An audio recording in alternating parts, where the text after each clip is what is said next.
Je reprends la lecture du Nouveau Testament avec l'Évangile selon Matthieu. Vu le temps que j'ai là pour cet exercice, je ne suis pas sûre d'aller très loin. Donc je ne dis pas jusqu'où je vais, je commence.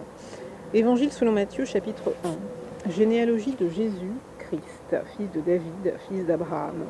Abraham engendra Isaac. Isaac engendra Jacob. Jacob engendra Juda et ses frères. Juda engendra de Tamar, Pharès et Zara. Pharès engendra Esrom. Esrom engendra Aram. Aram engendra Aminadab. Aminadab engendra Naasson. Naasson engendra Salmon. Salmon engendra Boaz de Rahab. Boaz engendra Obed de Ruth. Obed engendra Isaïe. Isaïe engendra David.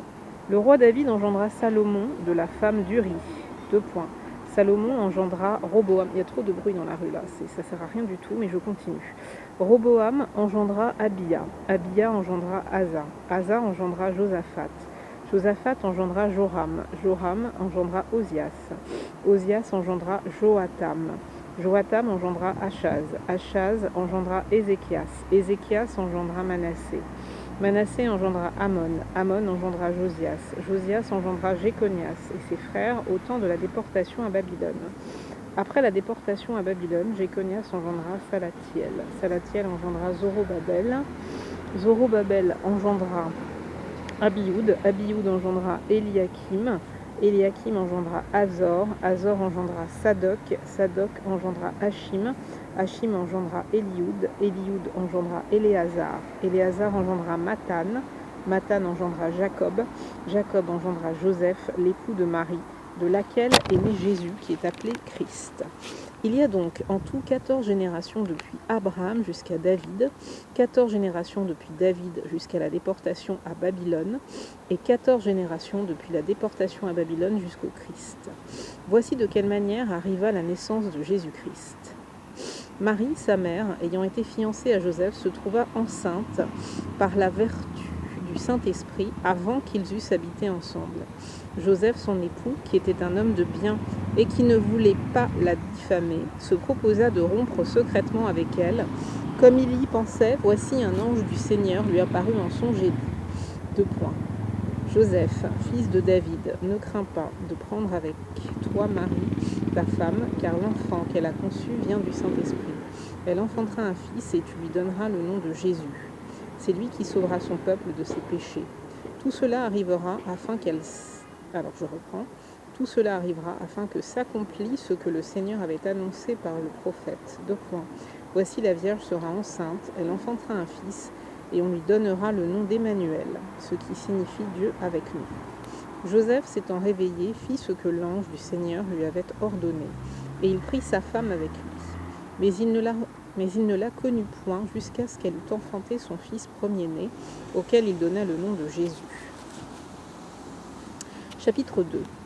Jésus étant né à Bethléem en Judée au temps du roi Hérode, voici des mages d'Orient arrivèrent à Jérusalem et dirent : Où est le roi des Juifs qui vient de naître ? Car nous avons vu son étoile en Orient et nous sommes venus pour l'adorer.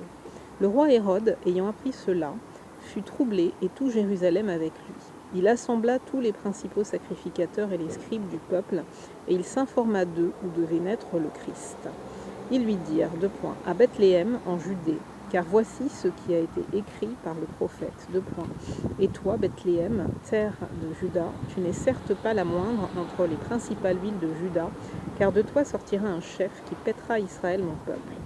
Alors Hérode fit appeler en secret les mages et s'enquit soigneusement auprès d'eux depuis combien de temps l'étoile brillait. Puis il les envoya à Bethléem en disant : Allez et prenez des informations exactes sur le petit enfant.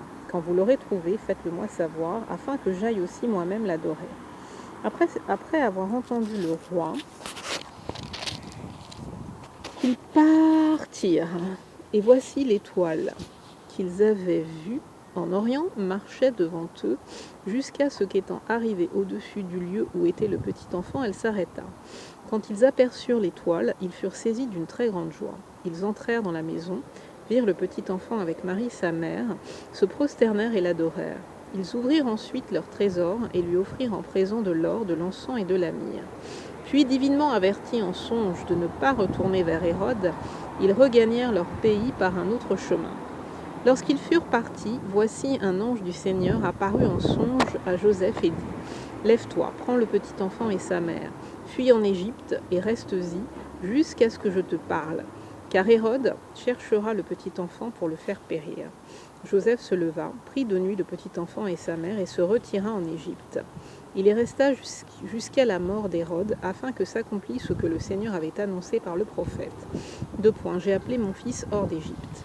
Alors Hérode, voyant qu'il avait été joué par les mages, se mit dans une grande colère, et il envoya tuer tous les enfants de 2 ans et au-dessous qui étaient à Bethléem et dans tout son territoire, selon la date dont il s'était soigneusement enquis auprès des mages. Alors s'accomplit ce qui avait été annoncé par Jérémie le prophète. On a entendu des cris à Rama, des pleurs et de grandes lamentations. Rachel pleure ses enfants et n'a pas voulu être consolée parce qu'ils ne sont plus.